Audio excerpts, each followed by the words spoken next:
Ninakusalimu kwa jina la Yesu Kristo. Rafiki yangu popote pale ulipo na unaponisikiliza. Mungu amezidi kutupa neema kubwa ambayo ni mafundisho yake kwa uwezo wa Roho Mtakatifu, yatakayoweza kutufanya tupige hatua kubwa na tuweze kuwa wa thamani duniani. Leo tuna ndoto au maono makuu 6 ambayo tunahitaji tuchukue hatua ya maombi makubwa, kufunga na kumrudia Mungu. Kama hatujaacha dhambi, ndio ukombozi wetu. Na kama watu hatujaokoka, tuko kwenye dini hatujaokoka, tumrudie Mungu tuokoke, ndipo tutakapoweza kukombolewa, lakini pia ndipo tutakapojifunza kusikiliza sauti ya Mungu. Kumbuka, sauti ya Mungu ndo kitu pekee na namba 1 ambacho mwanadamu anahitaji kama hataki kuja kuharibiwa au kufanya vitu nje ya mpango wa Mungu.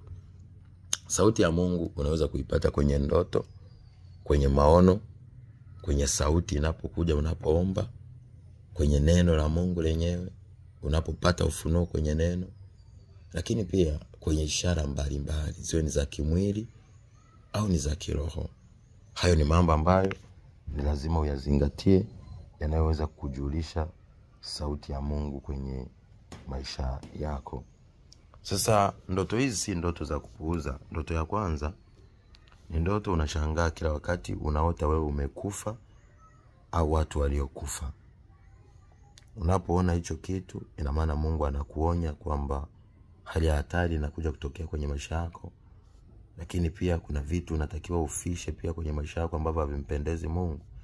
Kwa solution utubu, lakini pia uangalia ni nini Mungu anataka ubadilishe. Kwa sababu kuna vitu unaweza kuwa unaendelea kuvishikilia au mazingira au watu bado vinakuletea shida, lakini kuna nguvu za ukoo na kifamilia unazotakiwa kupambana nazo, uzivunje ili uweze kurudi kwenye misingi itakayoweza kukuletea matokeo mazuri kwenye maisha yako.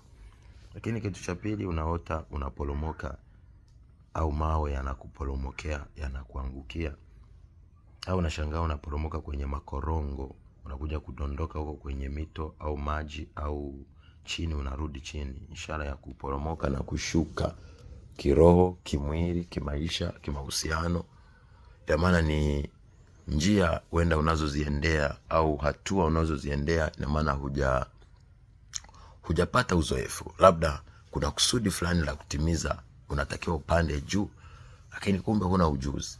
Unatakiwa upande juu, hujajiandaa. Au unataka upande juu lakini umemwacha Mungu.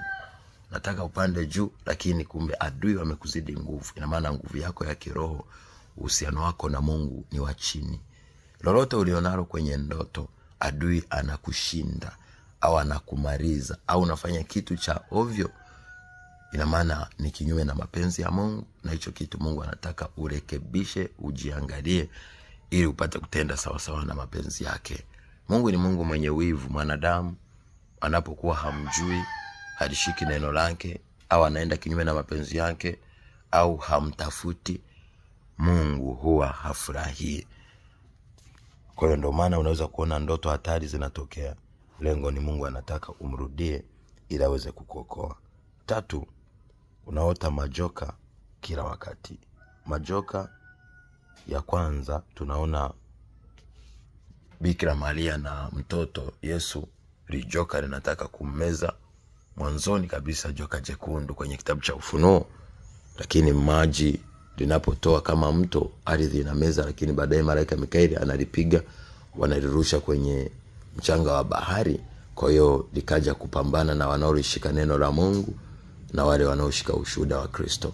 Kwa ukiwa unaota majoka, ina maana ni roho za uharibifu, roho za udanganyifu, roho za kumeza hatima, roho za uongo, roho za kutaka kukushika, roho za udanganyifu, kama Yesu alivyotaka kumdanganya kusoma kitabu cha Mathayo 4:1-11. Lakini tunaona Mungu anamlaani nyoka sababu alihusika kwenye kuleta uharibifu kwa mwanadamu. Kwa hiyo na wewe, ina maana kuna vitu vitakudanganya kukutoa kwenye uwepo wa Mungu. Unachotakiwa ni kuangalia ukajiepushe na uovu huo. Lakini kitu cha 4 ni unashangaa mazingira ya nyumba yako yana magugu au ni machafu, au unashangaa kila wakati upo kwenye mazingira ya nyumba ya nyumbani kwenu au mazingira ya kijijini kwenu. Na maana ni roho za kifamilia, roho za ukoo, roho za kijijini, na uharibifu wa kule ulikotoka bado unakufuatilia ili urudi nyuma. Yani kila unapojaribu kupiga hatua mbele unarudi nyuma. Ina maana ni adui na roho za kifamilia zinazopambana na hatima yako, zinapambana na maisha yako, zinapambana na uchumi wako, zinapambana na maisha yako ya kiroho. Unaweza uwe ni mchungaji au ni mtu umeokoka, lakini kila siku wewe unaota upo kijijini, mara unakula vyakula, mara unahusika kwenye nyumba fulani, mara unazunguka, mara upo na watu ambao ulimaliza nao primary, mara uko mazingira ya shuleni kijijini kwenu. Yani mazingira hayo jua moja kwa moja ni roho chafu za uharibifu na kurudisha nyuma za ukoo, ndizo zinapambana na wewe sana. Lakini ndoto ya 5 ni unashangaa unaota mtu au kitu kinachinjwa, kinaharibiwa au kinadhuriwa. Unaweza ujiote wewe labda unakimbizwa na visu, unaenda kuchinjwa, labda unaenda kuharibiwa. Hiyo yote inakuwa ni ishara ya Mungu anakuonesha kwamba una vita, wenda ni adui anataka kumaliza. Kuna wengine wanaota hadi wanakabwa. Kuna wengine wanaota kabisa wanaona mambwa yanawakimbiza, anataka kuwamaliza, au mnyama yeyote au mdudu yeyote, nge na vidudu vingine. Au unashangaa unakatwa mapanga kabisa, unatoka damu, au unang'atwa na vitu kabisa, damu inajivuja, au kuna vitu vinaendelea kwenye maisha yako. Haya yote ni mambo yanayoonesha kwamba unahitaji kuchukua hatua. Hatua unazoweza kuzichukua unapokutana na ndoto mbaya sio kuombewa. Unaweza uombewe lakini usipate matokeo. Unahitaji kujiangalia wewe kwanza, ni wapi umejikwaa na Mungu wako, ujirekebishe, ujitengeneze, uombe rehema na kuacha ile tabia mbaya au kile kitu kibaya, au waondoe watu ambao si sahihi ambao umeweka karibu kwenye maisha yako. Chunguza ni nini hasa Mungu anakuonya juu ya chenyewe. Na ili uweze kutafsiri ndoto zako, hamisha ndoto yako kutoka kwenye ulimwengu wa roho iweke kwenye ulimwengu wa mwili. Ni sawa, kuna ndoto ambazo zinakuwa kwenye mafumbo, lakini unatakiwa uzidi kujifunza zaidi, kuomba hekima ya Mungu kujua yale mafumbo, kwamba Mungu anapomaanisha, anapoona jiko ina maana gani.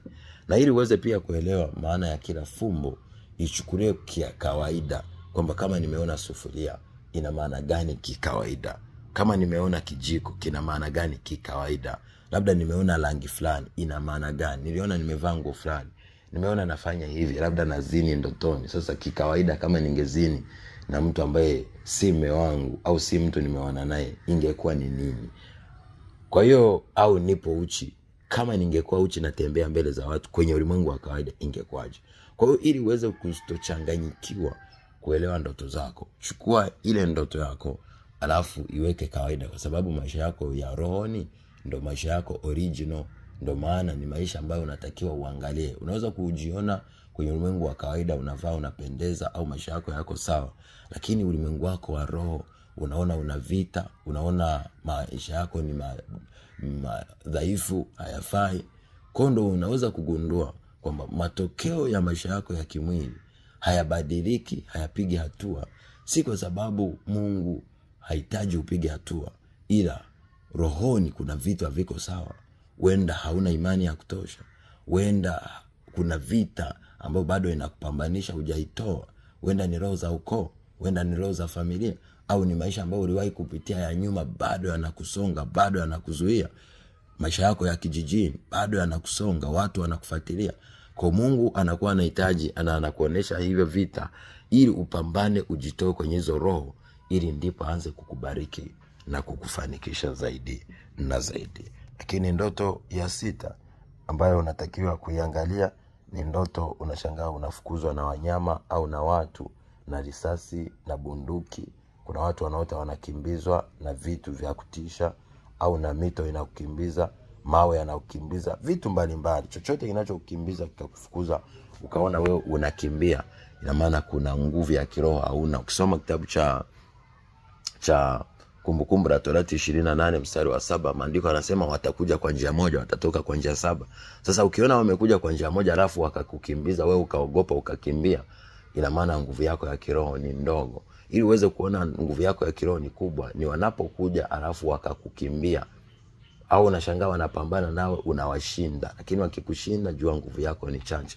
Maandiko yanasema azimiaye siku ya taabu au siku ya vita ajue nguvu yake ni chache. Kwa hiyo unahitaji kumjua Mungu, kujitakasa, kuungama dhambi yako, kusoma neno sana, kuomba sana, na kuwa tayari kujitoa kwa ajili ya Mungu ili Mungu aweze kukurehemu. 7 na mwisho, unaota unaibiwa kitu. Labda unaibiwa begi yako. Ukiona unaibiwa begi yako, ina maana wito wako, vipawa vyako na kalama zako, au kila ambacho Mungu amekupa ili ufanikishe, unakuta adui anakuibia. Lakini ukiona unaibiwa gari, ina maana ni hatima yako nzima kabisa. Ina maana safari yako ya maisha hujui unachokifanya. Huenda Mungu amekuita kuwa mchungaji, lakini wewe hiyo karama huna tena. Adui amefanikiwa kuondoa.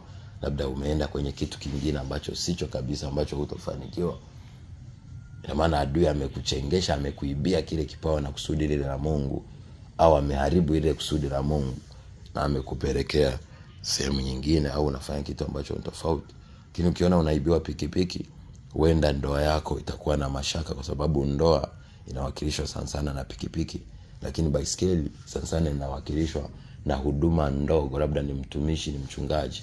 Kwa hiyo bado ikiwa huduma ndogo inahitaji nguvu ya ziada katika kuwabeba watu na katika kunini. Sasa hapo muda mwingine Mungu anakuwa anakuonesha, ukiona baiskeli yako imeibiwa, ina maana umetolewa kwenye kusudi la Mungu.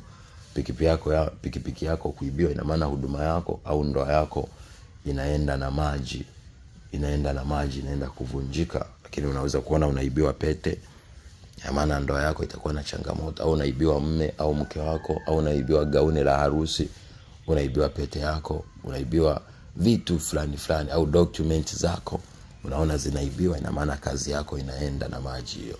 Au unashangaa unaibiwa labda Biblia yako, ina maana uwepo wako na Mungu unaondoka kwenye maisha yako. Au unaona Biblia yako ina uchafu, ina maana unachanganya mambo mengi na neno la Mungu ambalo yatafanya upoteze ile focus kwenye maisha yako. Nawapenda sana. God bless you. Be a shining star in Jesus' mighty name. Amen. Shalom.